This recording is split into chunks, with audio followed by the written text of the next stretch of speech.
after grad school, I was in the Marine Band for 8 years or so, and then did some college teaching, and then decided, I'm going to do something else. So I went to school for occupational therapy. When I was in OT school here at UTEP, I was taking anatomy classes and biomechanics and activity analysis and arrangement classes, and all these things that helped me understand why tendinitis happened. 20 years prior, when I had been spray painting something in my backyard, I was unable to play my trumpet the next day. I had tendinitis so bad. Your head weighs about, between 8 and 11 pounds. For every inch that your ears go in front of your shoulders, like this, you're adding the stress, you're adding kind of the weight of like 11 pounds to your head. There's so many things that we do in our daily lives that can cause injury, that impact the way we play our instrument, because we have such a low tolerance for pain when we play. We have a very low tolerance. We're like, just the smallest thing is like, oh man, that hurts. But then we have a high tolerance because we're like, I'm not going to tell anybody. I'm going to play through this. There's a headrest. It's always too low. Your headrest should be up here. But you know what the headrest is for? It's to rest your head.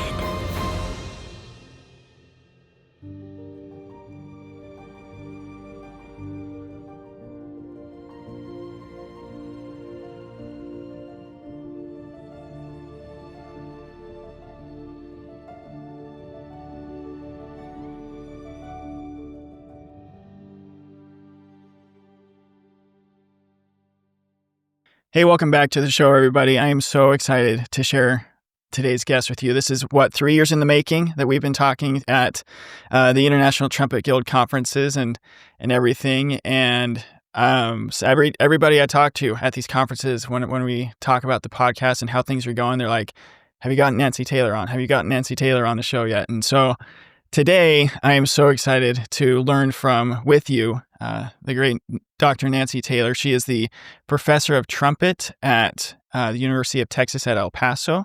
She's also a board-certified occupational therapist and has a book called Teaching Healthy Musicianship, the Music Educator's Guide to Injury Prevention and Wellness, that I will be asking many questions from, and I highly recommend all of you guys out there in podcast land dive into as well.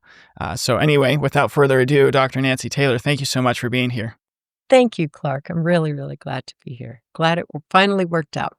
We're here, right? We're here.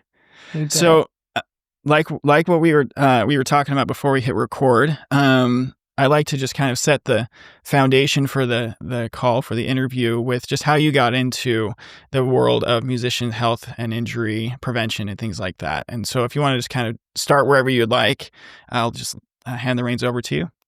Okay. And then you'll edit out the parts where I stammer and sound dumb, right? Yeah, if you want. Yeah. If you want. Okay, great. Super. So, after I was in the Marine Band after grad school, I was in the Marine Band for 8 years or so, and then did some college teaching, and then decided, I'm going to do something else. So I went to school for occupational therapy. And by the way, the something else, didn't work out. I still teach in college, and I still am a professional trumpet player. When I was in OT school here at UTEP, I was taking anatomy classes and biomechanics and activity analysis and arrangement classes, and all these things that helped me understand why tendinitis happens, helps me understand why I have pain right here. It helped me understand why 20 years prior, when I had been spray painting something in my backyard, I was unable to play my trumpet the next day. I had tendinitis so bad from that. And so through the learning that I did going into this program, where I thought I was going to change careers, I actually gained knowledge that helped me develop my current career. Uh, so that's how it's kind of a roundabout way to say it, but the more I learned as an occupational therapist, the more I realized that I know so much that can help musicians in their injury and their playing related problems, because so much of it has to do um, with what they do in their life. So, occupational therapy, a lot of people don't know, oh, you're going to get me a job. No, I'm not going to get you an occupation. What occupational therapy is, it's a therapy that's based on your ability to do things that occupy your time. For example, today you brushed your teeth, and that's because you can make a grip, you can raise your hand this high, and you can move your hand, because you can do Uh-huh. all these things. So you're able to get dressed, you're able to drive a car. And for musicians, things that occupy our time is playing our horn, right?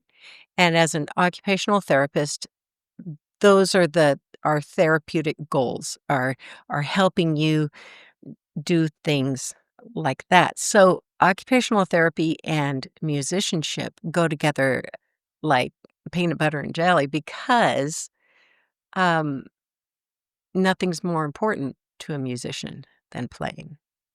Like like for us, like losing the ability to walk would be really tough. Losing the ability to play a horn would be even worse.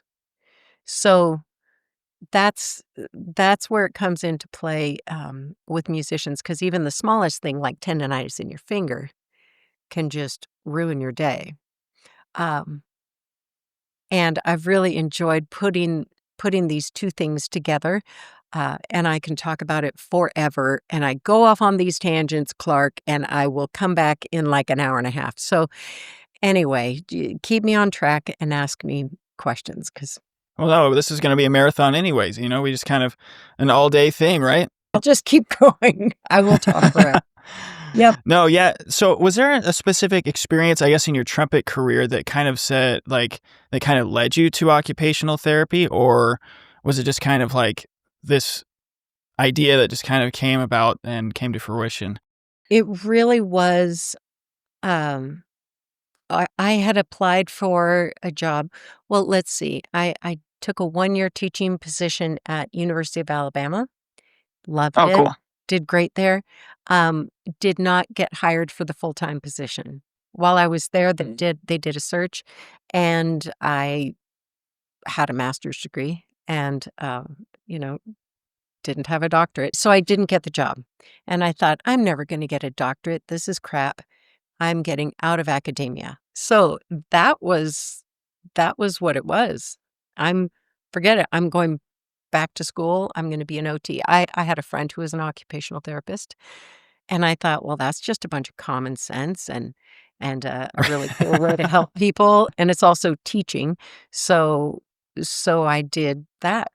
That's how I got into it. I got fired from a job. Hey, real quick, sorry to interrupt the episode, but if you are a musician who's going through an injury right now and you feel like you could use some extra help or some extra coping strategies to help you get through this really sucky, difficult experience, head to musicianunchained.com/let's hang to see if a coaching relationship would be right for you at this time in your recovery.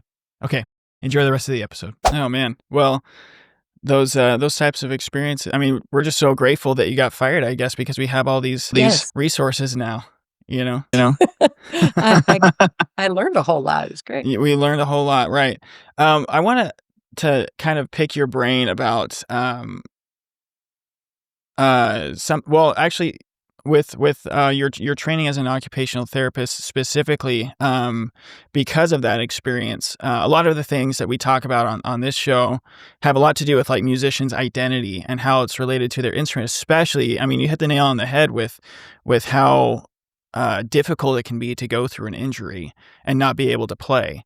I mean, I kept when I was at the beginning of my own injury experience, I kept saying it was like I can't talk. It's like I've lost my ability to talk, even though I was talking to tell them that. But, What was your you know, injury? a musculoskeletal thing to my upper lip. It was a tear that was beginning to form. Okay. So But how did your training as an OT, um, kind of change your view on, like, the role of trumpet playing or your craft in general, in relation to, like, who you are as a person, as a musician?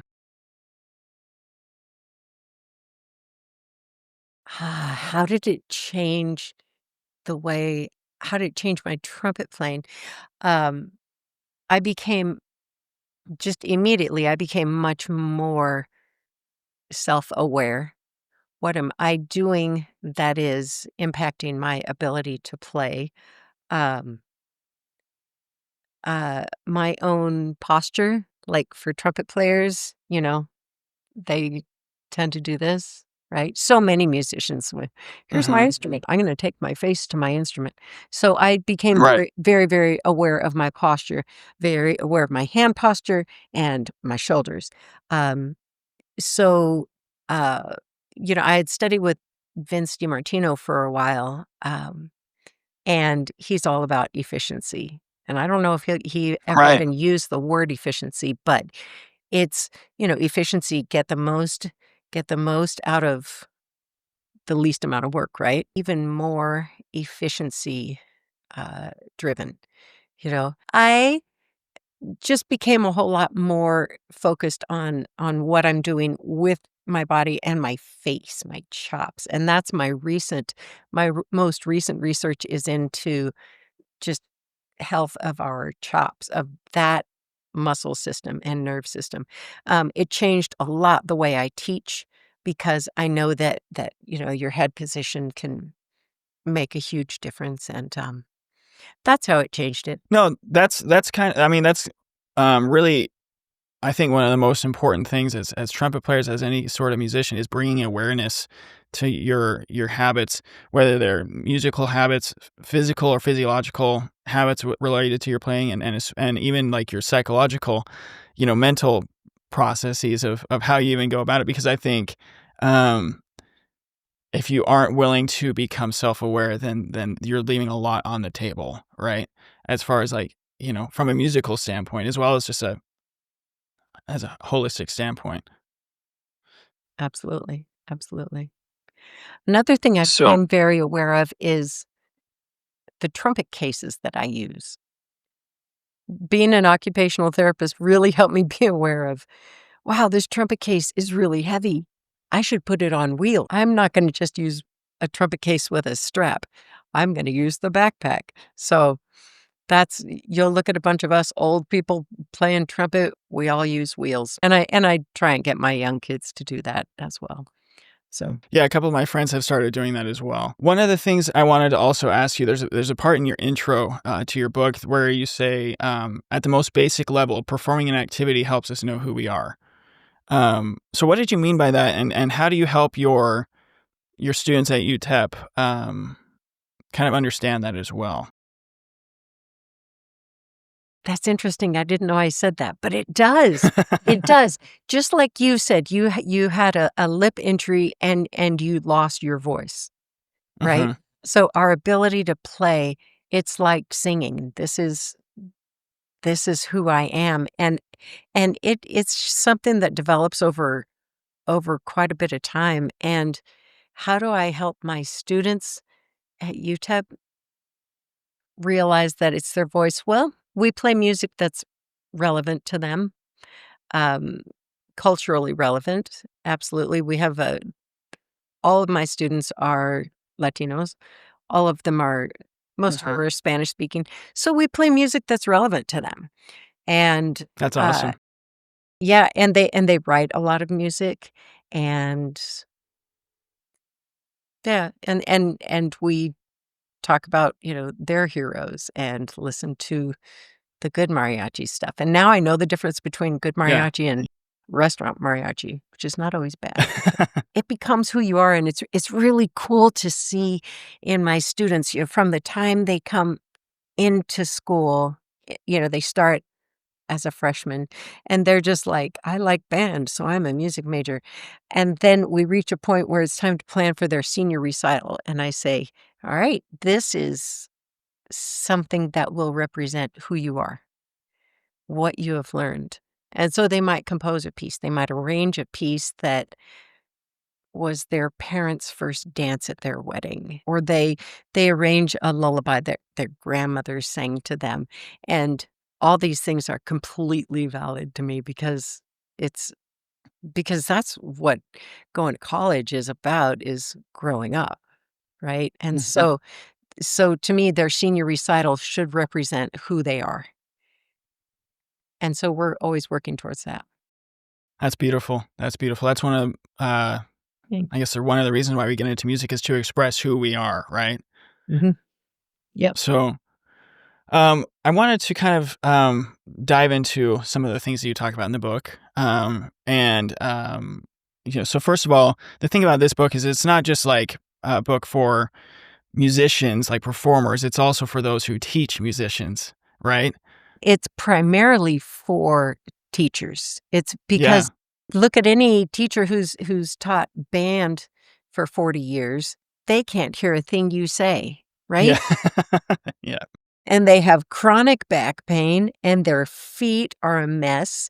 And did I mention they can't hear a thing you say? Um, Right. and and because of that, then they're yelling.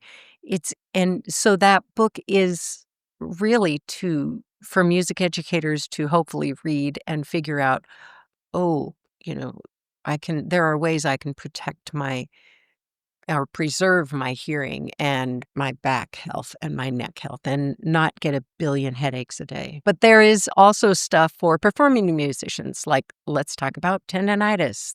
I love talking about tendonitis. Yeah. Yeah, it's a big thing. You brought up the thing I wanted to talk about first was it's chapter, I believe it's chapter 1. You talked about head and neck and stuff like that. So you have a chapter called Revenge of the 42-pound head. Mhm, So mhm. what in the world does that mean, and what does it mean for musicians? 'Kay, Revenge of the 42-pound head. So this way, my ears are over my shoulders, right? Right. So, your head weighs about what, between 8 and 11 pounds.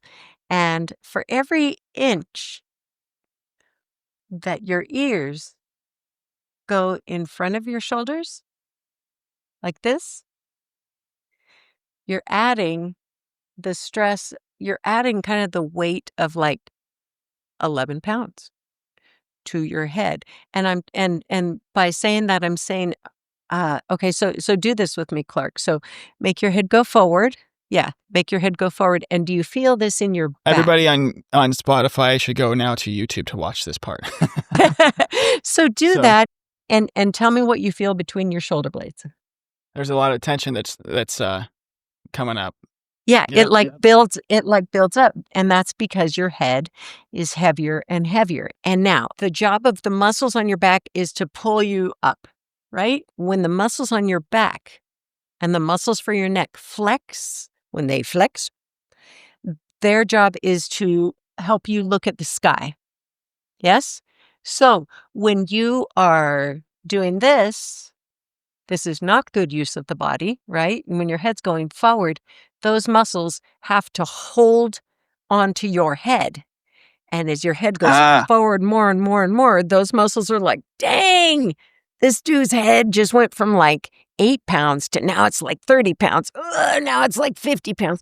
So the farther you go, the more stress you're putting on your back because your head is getting heavier. yeah. I was seeing a chiropractor for a different back issue for all of last year, and it was funny because in our first, just as a side note, as our first consultation, he had me. I think he had me like do like that like marching band pose or something like that, where you're like kind of pretending to have a horn in front. And he's just like, okay, just put your arms up like you're about to start playing, and he's like, oh, that's interesting. Without even like having a horn in your hand, and yada yada yada. Like my head had already just kind of moved forward, Oh, and also play. I also like started leaning. I can't remember if it was to my right side or my left side, but just like subconsciously, and yeah. that's when he explained to me this concept of like the added tension and pressure to the head, adding 10 pounds, adding 11 pounds to the head every time you keep moving forward. And I was just having flashbacks to my undergrad playing, and I was never really like a huge, neck mover, but like, I had that, bring my head to the instrument type of, Yeah, you yeah. know, Uh-huh. type of thing. And now I can't unsee it, whenever I see someone playing it, that's got, it's just there. And, Yeah. and so, what does that do? I mean, let's just talk trumpet for a little bit, since we're both trumpet nerds. And, what does that do to like the ability to play as far as like long-term, repercussions? We have so in just talking about the muscles of the neck. So the muscles that hold the head in place, that come up the back of your neck, actually go all the way down to your pelvis, right? Mm-hmm. So Mm-hmm. all the way down to your butt, all the way up the back is are muscles that attach to the back of your head, right? Mm-hmm. Mm-hmm. So doing this hurts your low back, along with Wow. carrying a trumpet case that's too heavy. But for people who have consistent forward head posture, and I'll get into the trumpet playing part in a Mm-hmm. minute, but people who have consistent forward head posture will have low back pain. Yeah. And you will see Wow. these people walking around the grocery store and they're like this. And I want to say, your back hurt? And they're like, oh, honey. It's like, well, here's what happened. And it's an easy remedy.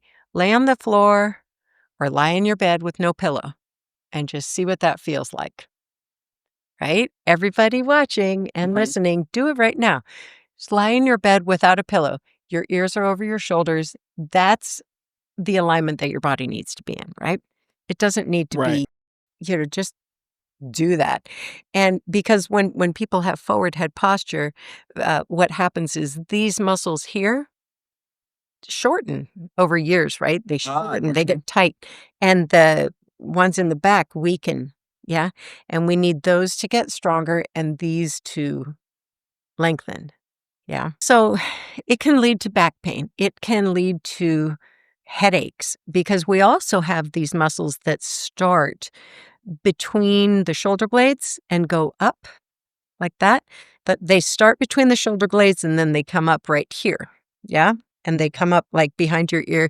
And those are the ones that help you turn your head. And when you have a pain between your shoulders, oh, is that because you're like this? Yeah, probably. When you get a headache, it is almost 100%. Well, no, someone's going to get me for that. It is very likely that that your headache is because you've been like this, Yeah. right? Yeah. I see so many kids like this. The phone. Yeah, definitely. And I think the phone is just terrible for us. And so I tell my kids, okay, do this. And they're like, okay. And, it's possible to be on your phone and not have, but forward head posture, low back pain, shoulder pain, headaches, chest tightness. And when the chest is tight and the head is forward, then you can develop something called upper cross syndrome, which means that nerves in the brachial plexus that come out of your neck and go under your collarbone can get trapped, and then they get compressed, and then you have pain and numbness and weakness, and then your shoulders don't work. I mean, it's it's it's a gateway injury, and one of my best players right now he brings his face to his horn, and it's really interesting. It's almost comical the way he does it. So it's not terribly detrimental to our playing, except for that it's not the best use of your body. It's not the most efficient way. Um, and yeah, that's it. That's my answer for that.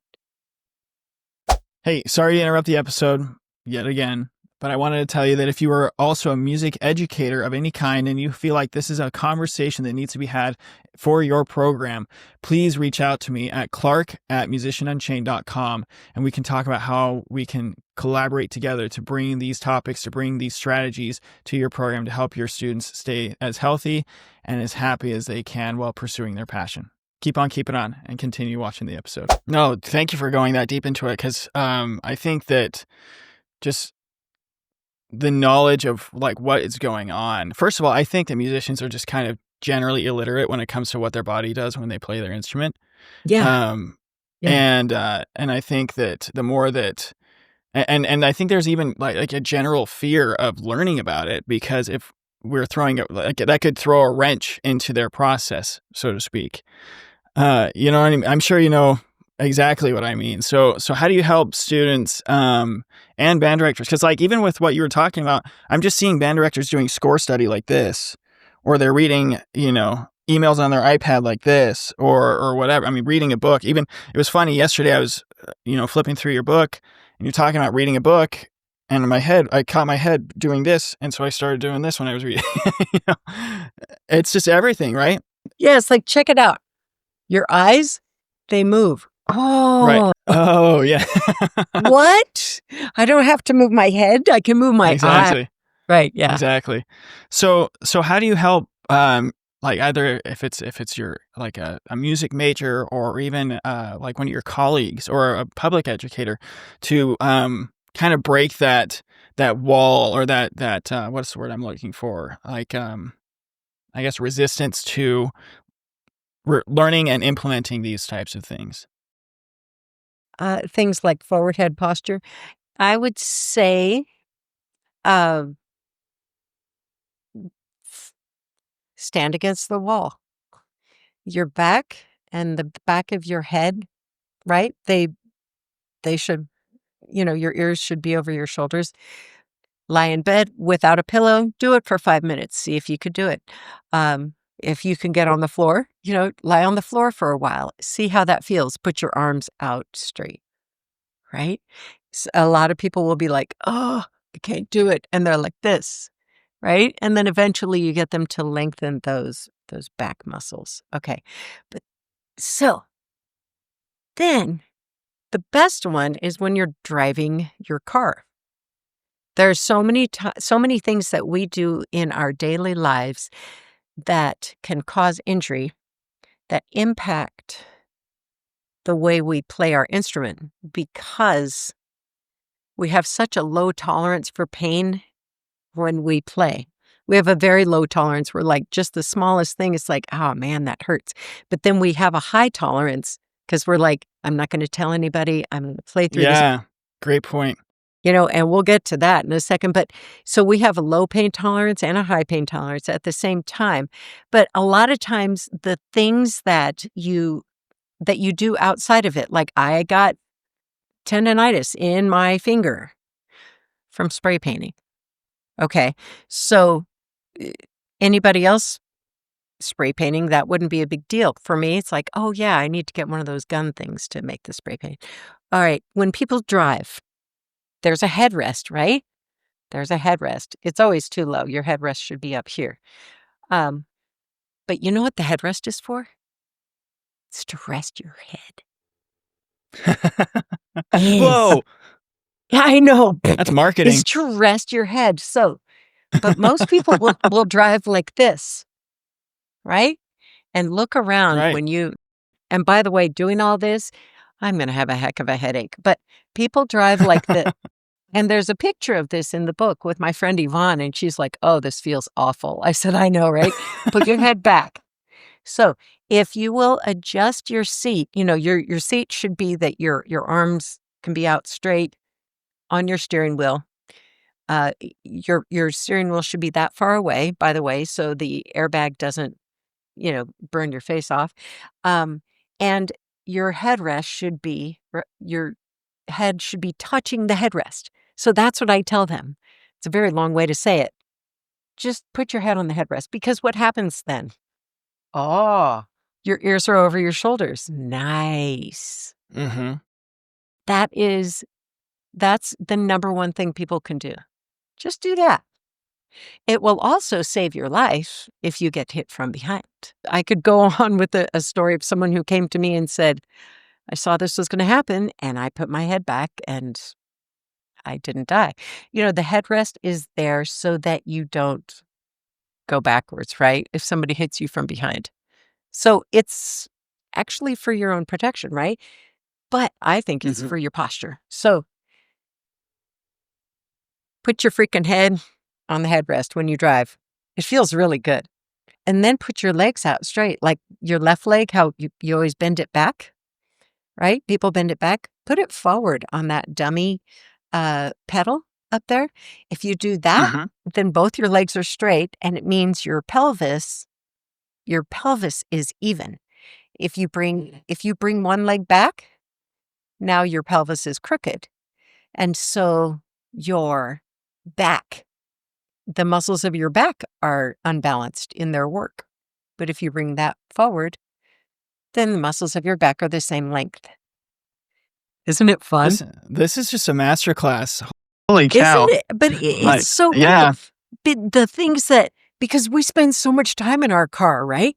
And so the ergonomics of driving a freaking car are really important. So, yeah, put your head on the headrest. So that's going to be the tagline of the episode. But you mentioned something, and I'm not going to let this slide before you dive deeper into it. You mentioned the pain tolerance that we have as musicians, because we have a low pain tolerance because we have those fine motor skills that we're dealing with.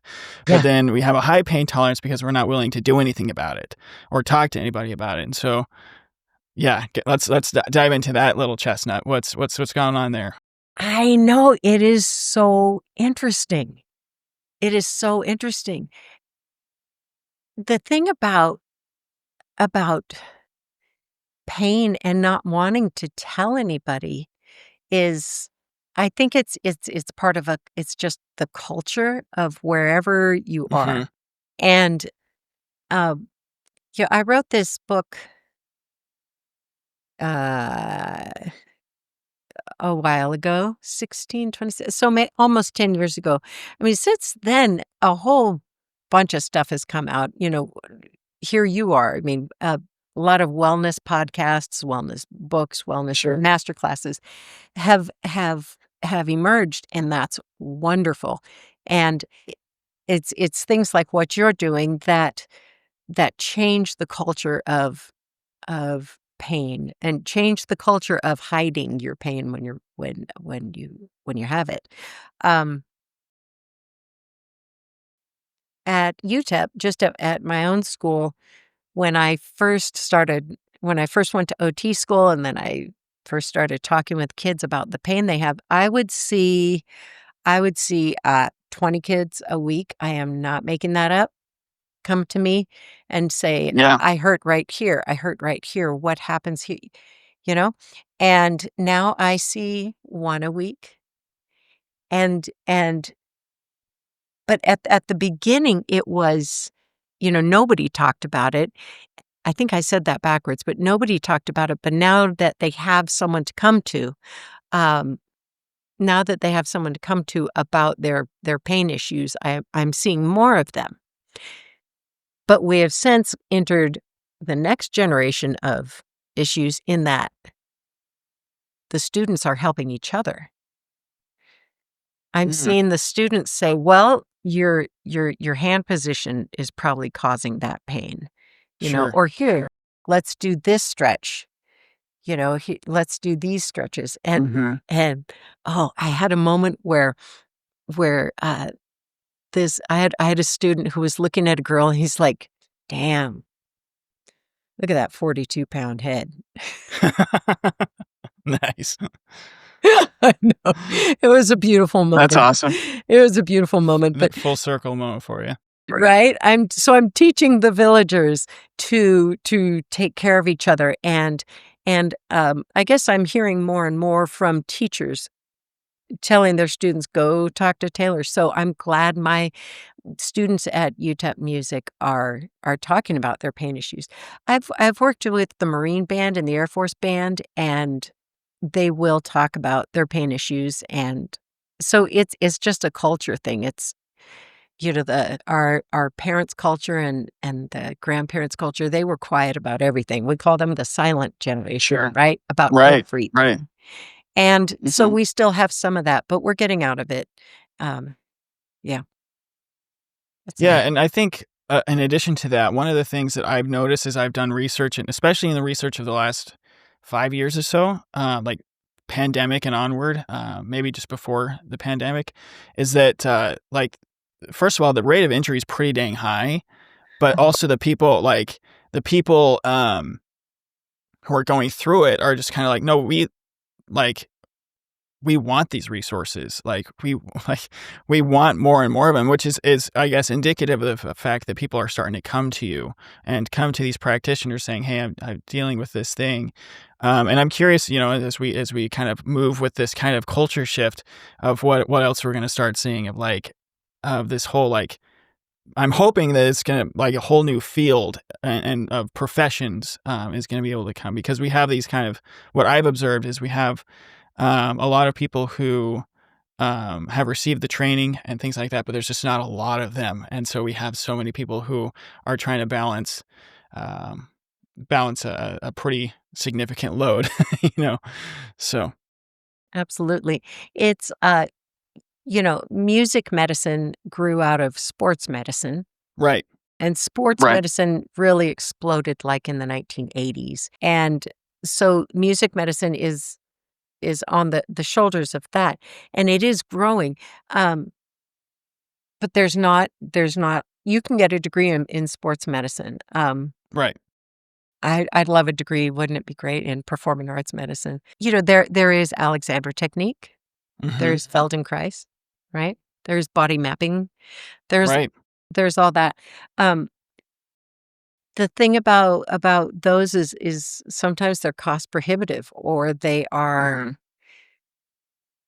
they are huge. They're these enormous, I love Alexander technique. I did it for a while, went to an Alexander person and was like, "Okay, this is amazing." It's all about best use of the body, right? It's about putting your skeleton in the right position so your muscles aren't working so hard, right? And and we don't have an Alexander person in El Paso, so our students and our professionals don't have access to that. Um, so I like to think that what I have to offer is more accessible. I I Absolutely. want to show people just a really easy way. You get a lot of headaches? Oh, put your head on your headrest, right? You have sciatica in your left side? Oh, put your left foot forward when you drive so your pelvis isn't wonky. And I think there are these big, wonderful institutions of helping musicians, and in addition, there are some real grassroots, ways to help people, and I think we need both in the world. Yeah, I 100% agree. I 100% agree.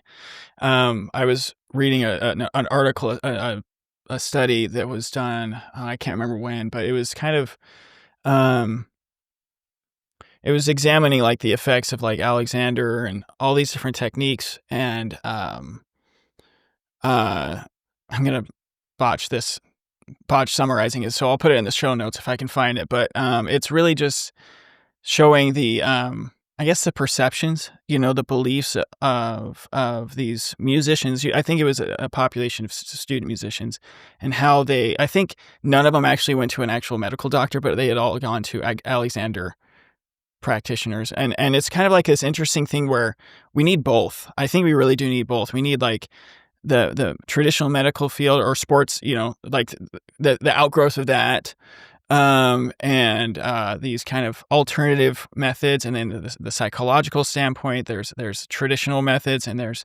non-traditional methods, and I think that in order for us to see like the change that we want to see, um, we need both. It's just a collective effort, right?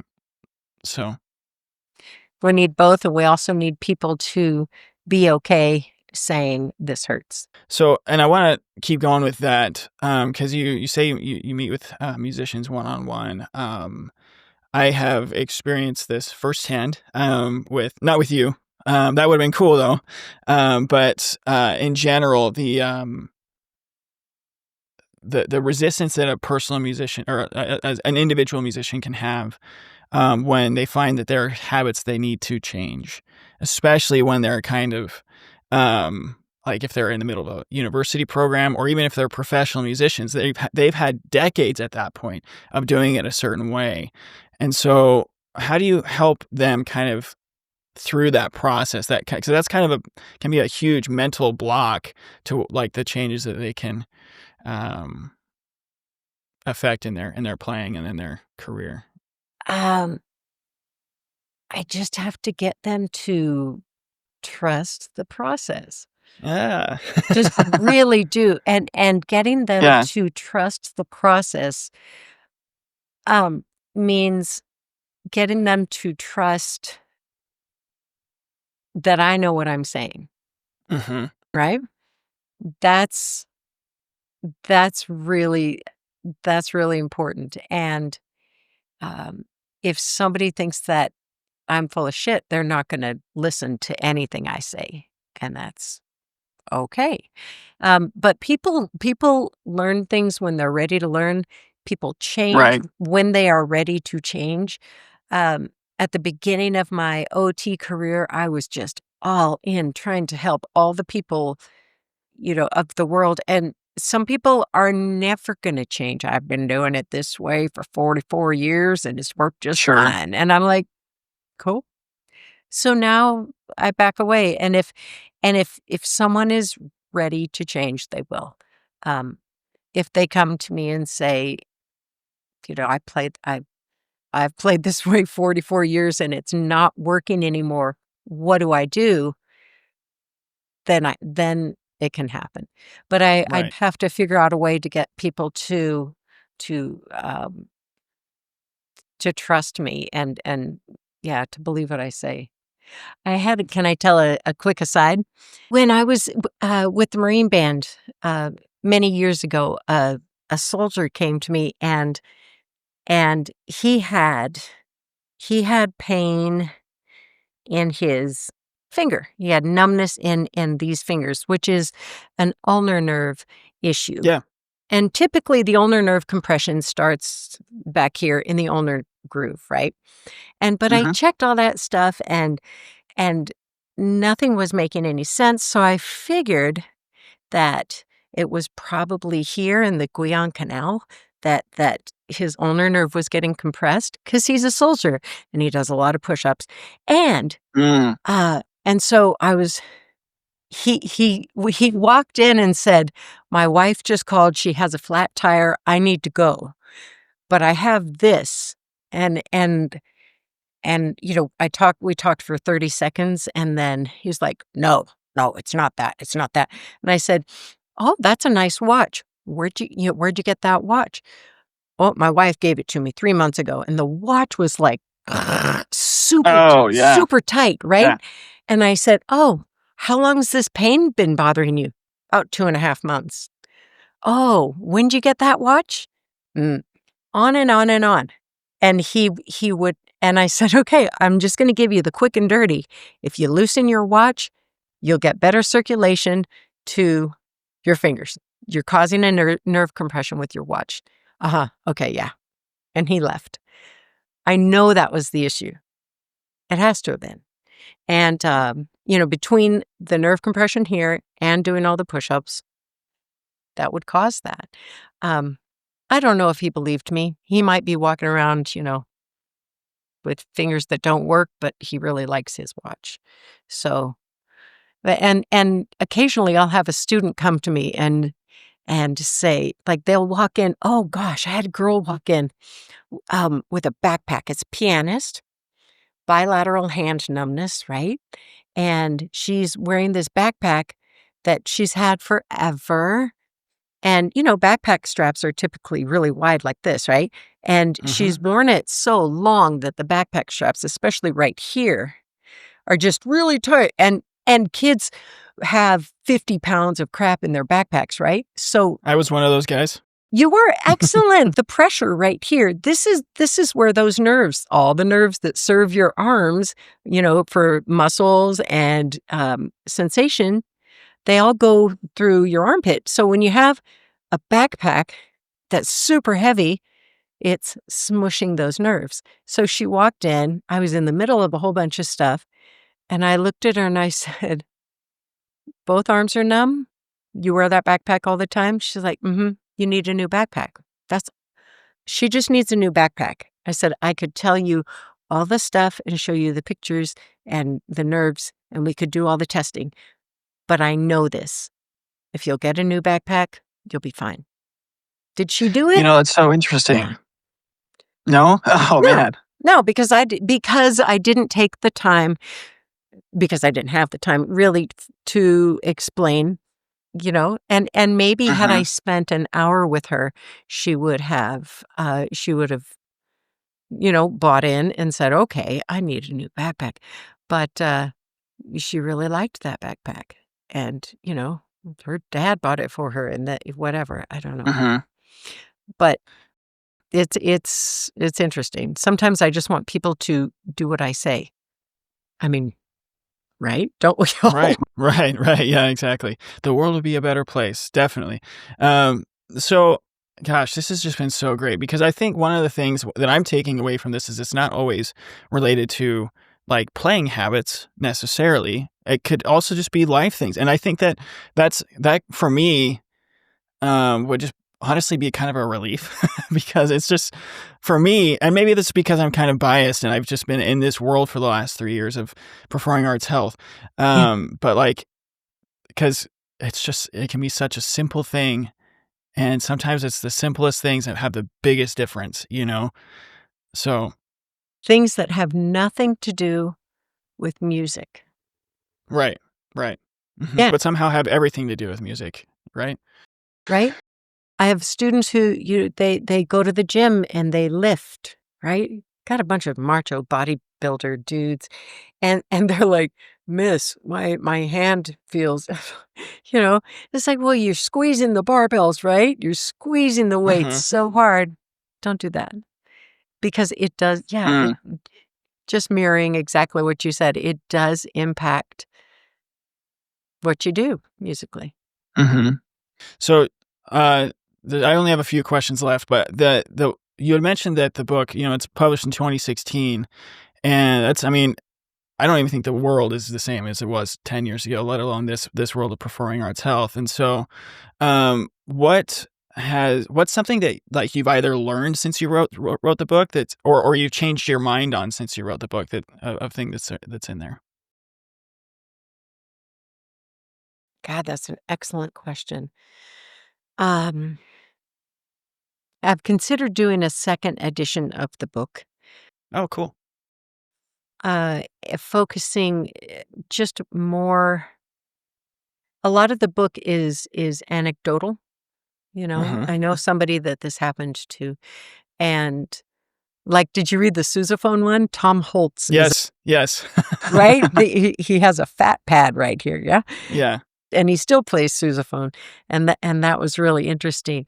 Um, but what I deal with most is people with tendinitis, and I think I would focus more um, on practice, maybe on practice habits, because um, because when most injuries pop up is a week before juries. They're doing so much stuff, but also I don't know. I'm not answering this question very well.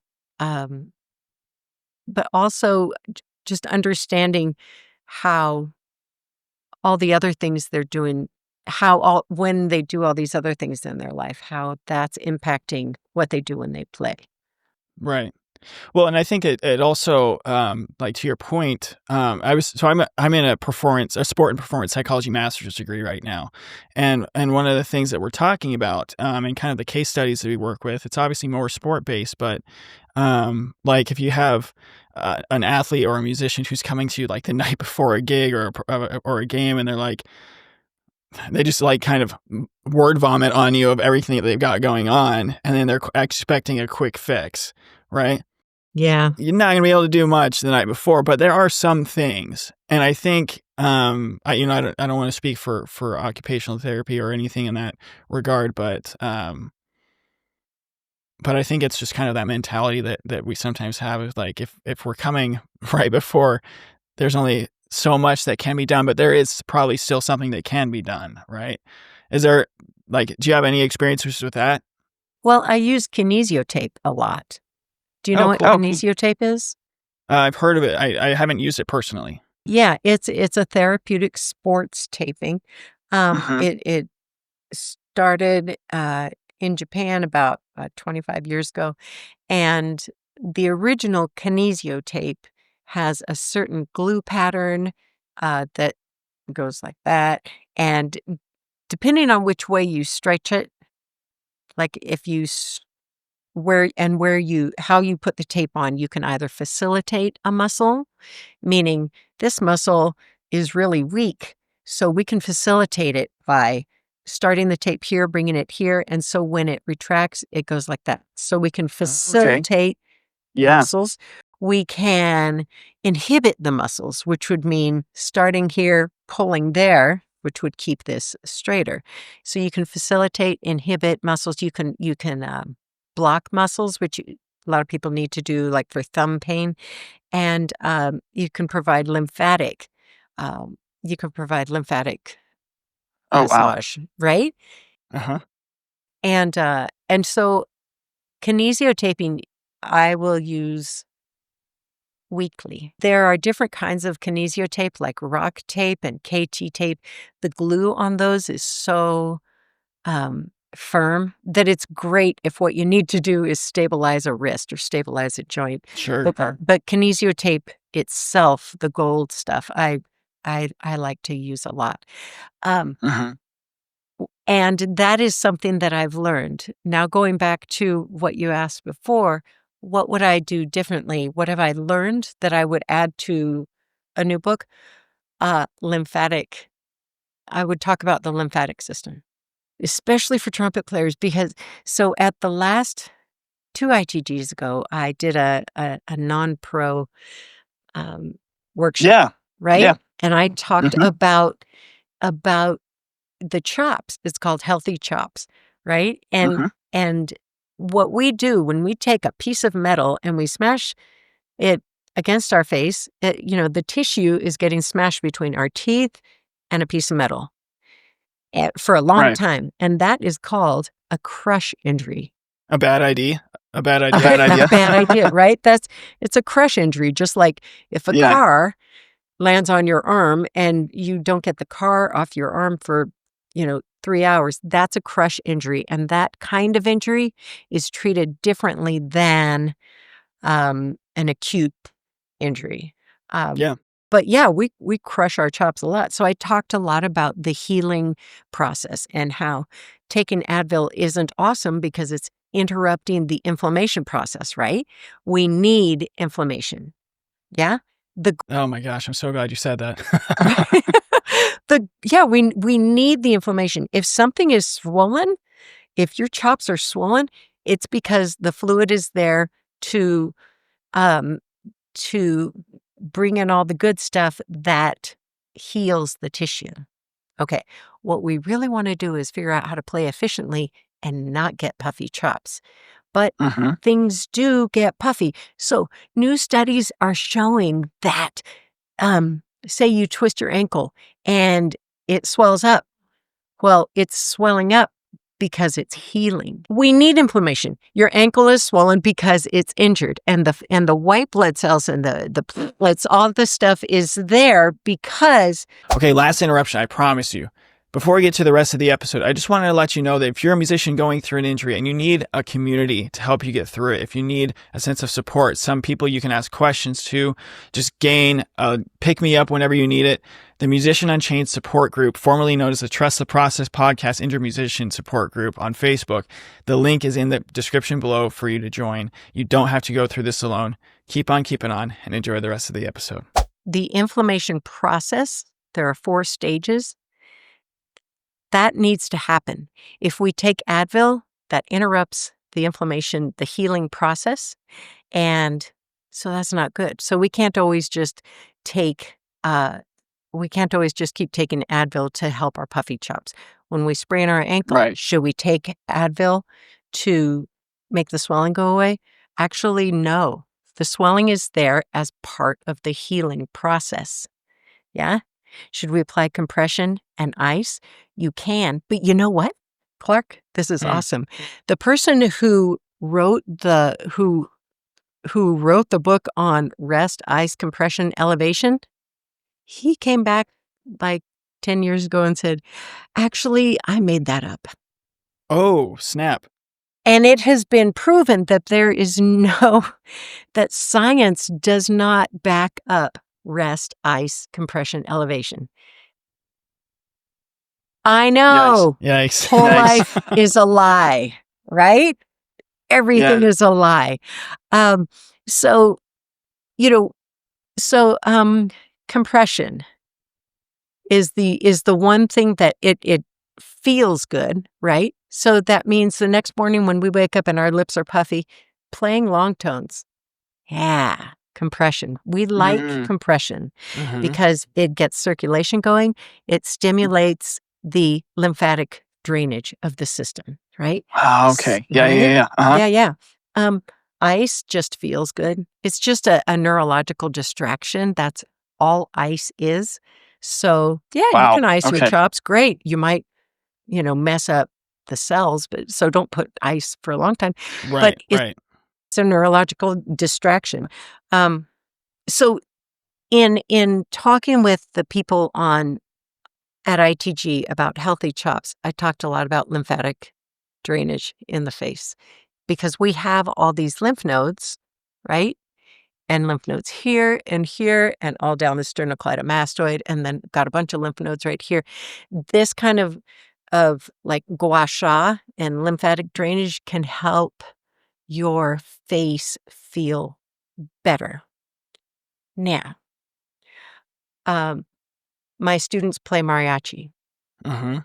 Well, my students all have a jade roller. They all do gua sha. In the middle of a gig, they might be going like this, going like that, and just to draw the fluid out of their chops. And it helps.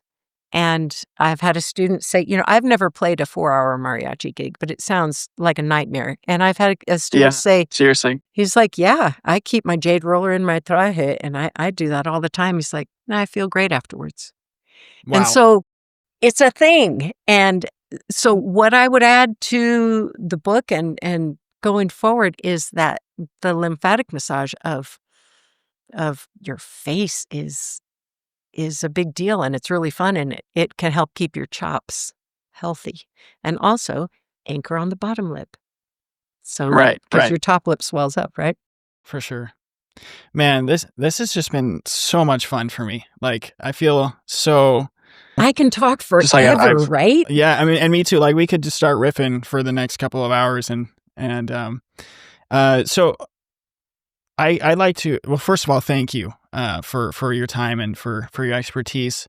This is just, seriously, I've just learned so many different strategies, and I hope that everybody out there has been taking notes. So I have 2 questions that I ask each of my guests at the end of each episode. This podcast is really it's for all musicians, all performing artists, really. Definitely for focuses on musicians, but what I've learned is that there are definitely some instrument specific things that people go through, especially from a physical side, maybe a little bit from the cultural side as well. But the concept, not the concept, but the experience of injury and going through that, and that kind of that mental load that you take on when you go through that is pretty difficult. And so when you have, like, let's say, just for example, this is one of the questions, is like, if you had somebody who listened to our conversation today and just ran into you at UTEP or at ITG or at one of these other things, and said, "Hey, I'm going through an injury. I'm a piano player. I'm a cellist or whatever." I always use the example of cellist. I'm not sure why. But if you could give that person one piece of advice who's going through an injury, what would that be? Let's talk about it. If I saw them at ITG, if I saw them in a grocery store, I would say, "Ooh, why are you wearing that splint? Let's talk about it." Um, Sure. so seek out help. Seek out help. Don't get the surgery. Don't get the surgery, because then you will be out of playing for, 6 months or a year, or you may never come back. So start conservatively and be aware of all of the things that you are doing in your life that and realize that they could be causing your injury, Sure. right? Sure. Yeah, that it's not playing the cello that is making your fingers go numb. It's it could be the way you sleep. It could be the backpack that you have. So that's what I would say is take a look at all the things you're doing and see if you can relate any of those things back to that. That's so good. That's the first time I think anyone has said that on the show, um, which is, I think, been a theme of this episode, which is great. So then the last question I have, and we talked a little bit about this at the beginning, but um, think back to that time when you didn't get the gig at Alabama and you got into this occupational therapy world. If you could go back to that time and you had a magic wand, would you take that Alabama gig if you could, or would you and take away this whole occupational therapy experience, or leave it there? No way, man. No way. Every failure in my life has led me to this point. Every every failure leads you to where you are, and is just a matter of what you do with it. Becoming an occupational therapist made me a better teacher and a better musician, and being a musician makes me a better occupational therapist, right? I use principles Mhm. of music when I'm working with somebody who has Parkinson's, right? Maybe they have Parkinson's disease and we're working on standing up. Well, I'll give them a Sure. roll off and then I'll sing a march and they can walk when they have Sure. a rhythm. It's crazy. And we'll sing and Yeah. we'll do a whole bunch of stuff like that. And hand therapy is, with just the dexterity. So I've spent a lot of time as a hand therapist. And so doing hand therapy, I've learned all these things that are really great for, say, clarinet players and flute players and pianists and but then also figuring out the best way to teach and how to grade like that, how Mhm. to grade the difficulty of an activity has made me that's an occupational therapy thing to do. And, if somebody can't brush their teeth because they can't grip, well, you put a universal grip on their toothbrush, so can they do this? Okay, great, they can do that. Okay. Now next, let's work on this. So, somebody can't play this high. Well, we're not gonna make them play this high, we're gonna ask them to just play this high. And so it's Mhm. so I learned a lot about the process of teaching and learning. So better one has made me, better at the other and vice versa. So, yeah. And also now my current partner is an LSU fan, and so being an Alabama fan wouldn't have worked out. Oh, okay. There you go. There you go. Yeah, that would make for awkward conversation for sure. It would, Yeah. and yeah, but no, Yeah. everything's great. I think life gives you what you need. So Absolutely. Absolutely. Well, thank you so much, Dr. Nancy Taylor, for your time today. For those of you out there in podcast land, please go get this book, especially those of you who are music educators. It even talks about filing music. It's the first book where I've ever seen it talk about filing music as part of occupational health, which is just so remarkable to me. And anybody out there, one thing I want to ask you is how can people reach out to you if they want to hang out with you on this stuff? Oh, I'm on all the socials. I'm Nancy Taylor Trumpet on Instagram, and I'm on the UTEP website. I'm on Facebook, and they can email me and message me, and I get messages fairly frequently from people all over, and I'm happy to help. I'm real happy to help. Awesome. Well, to all of you out there in podcast land, thanks for joining us. Do all those podcasty things like and share and subscribe and all that stuff. And join our newsletter. We got sneak peeks and things like that come for the episodes during the season and a bunch of other goodies on those emails. And love to hear from you. So just keep on keeping on until next time. Right on. Hey, thanks for tuning into this episode of Trust the Process, the official podcast of Musician Unchained, the newest coaching program dedicated to helping musicians navigate and overcome injury. But before you go, I have a few quick ways you can stay connected and support our growing community. First of all, I'd love to hear from you. Shoot me a text with the link below and share your thoughts, questions, or just say hi. You can also check the show out on Instagram, Facebook, and TikTok. We also would love to see you in our Facebook support group, Trust the Process Podcast Injured Musician Support Group. If you found value in today's episode, consider making a donation to support our mission of empowering musicians worldwide. Every contribution helps us create more content and resources for you, so visit link number 2 below to support the mission. If you decide to donate, I'll send you my newest resource, the Injured Musician Toolkit, which is an ebook designed to give you tools to help you get through your injury.